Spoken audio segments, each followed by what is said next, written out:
historian of James and his life, and we really are privileged to have him here from the other coast to help us out tonight. So, Bob, would you begin by telling us a little bit about James's importance? Thank you very much, Jack. Yes, sir. Music basically happened through the 40s, 50s, and 60s and 70s in 10-year, spurts. There was the music of the 50s, basically rock and roll, and the players that played it, the music of the 60s, the music of the 70s, and so on. Prior to 1960, most bass lines just outline the chord.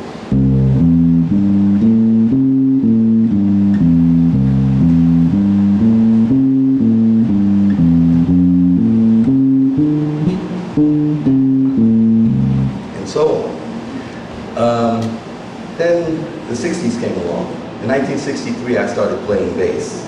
I had been a piano player as a little kid in the 50s, and then in those days, you didn't learn how to play popular music, you learned the classics. And as an 8-year-old, I decided in my infinite wisdom, I didn't want to play that kind of music. so between 8 and 13, I tried other instruments, and at 13, I came to bass. I came to bass because I could take it in my little room and listen to the records I wanted to listen to and play the music I wanted to play. And there was this guy in Detroit who all the way longhand from Detroit was smacking me upside my head saying, "You want to play this instrument?" He goes, "How?" And his name was James Jamerson.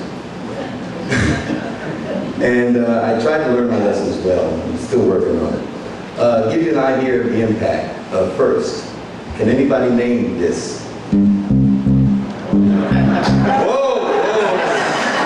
Not all at once.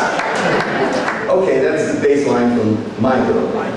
It's significant in this, one of the first times a record started out with a bass line. It's simple. It's not complicated. But he came up with that we all remember today. You can't play 3 notes of that intro and not know it. That's James Jamerson. Well, you know the song at any rate. I hope from now on you'll know who did it. When I first came up, it was a transition from the 50s to the 60s and the different music. And James took this stuff from the 50s and started doing.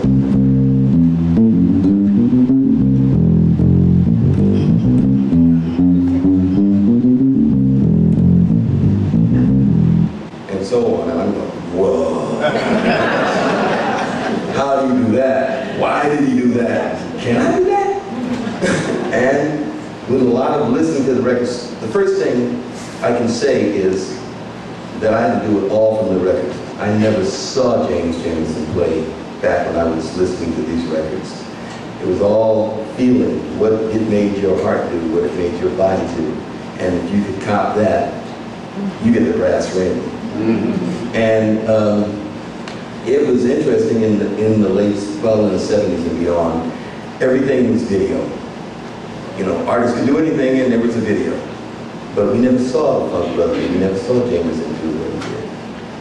And when I first saw the movie Standing in the Shadows of Motown, I stood there with tears in my eyes because I saw what made me tick.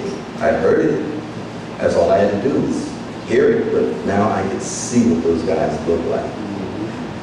When they wrote the book Standing in the Shadows of Motown, which is basically a book about James Jamerson, I thought they wrote that book for me.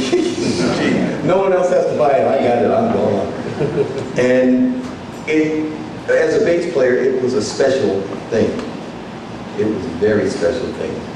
Because there was this icon at the top of the pile, and you never knew who he was, never saw him, but you heard him all the time. Music was defined in my era by how good the bass was. I mean, record players that had a bass knob, that was the stuff. If you could hear that, you were gone for it. And he used to strain all the speakers. Thank you, Bob. One of Bob's closest friends, who James and his wife brought together, his cousin Anthony McKnight, who will be leading the Black Velvets in Motown music tomorrow night at the reception before the film. And you're in for a treat if you're going to make that. these guys came together around James. And as I understand it, correspond more technologically than face-to-face. You probably could count the times they've been together real time, alive, on one hand. But over how many years have you guys been kicking James back and forth over emails, videos, and all the other stuff that you do? It was about 2 years. About 2 years?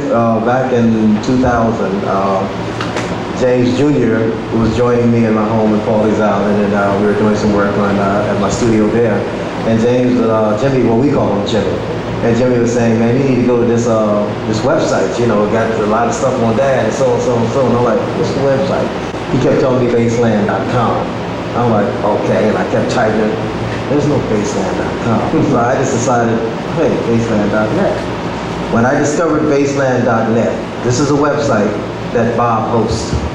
And He was also a webmaster, right? Yes, He built the site. Yes, yes, I can spell it. It's a private joke. Anyway, what happened was that, a private joke, right? What happened was that once I discovered Bob's website, I read up all the stuff that he had on my cousin, and I'm going, wow. Okay, I say, well, if nothing else, I need to email this man to let him know thank you for at least putting up a site on my cousin, you know, because I've never seen any site that was, in a sense, dedicated to James. And it was strange because I emailed Bob on a Friday night. That Saturday morning, my telephone rings. And he goes, Anthony McKnight? I'm like, yes. Bob Lee. And I'm like, oh, who the heck is Bob Lee? You know? That's not what you said. And you know this. Well, anyway, he said, well, man, you know, I just saw you last night. I'm going, this brother's crazy. You know, no, man, I like, where are you? He said, I'm in LA. I'm like, no, I'm in South Carolina. You didn't see me last night. He's like, yeah, they were, the film crew was out here. They were editing Standing in the Shadows of Motown. And originally, I was in that movie along with my brother Nate, my brother Felix, he was in that movie as well. My auntie was in the movie. And good old Annie was in the movie as well.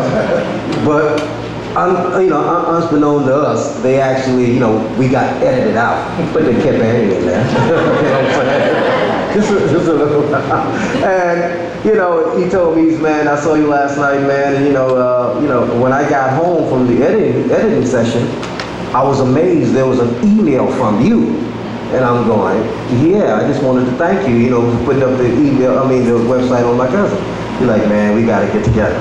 And Bob and I have been together now, and it's strange, you know, we've seen each other for the past 3 years by video. You know what I'm saying? And it wasn't until Monday afternoon when I finally picked him up from the airport and I finally saw him in person. And I mean, we clicked immediately. You know, and it was beautiful, and I thank him for being here. That's my boy. You know what I'm saying?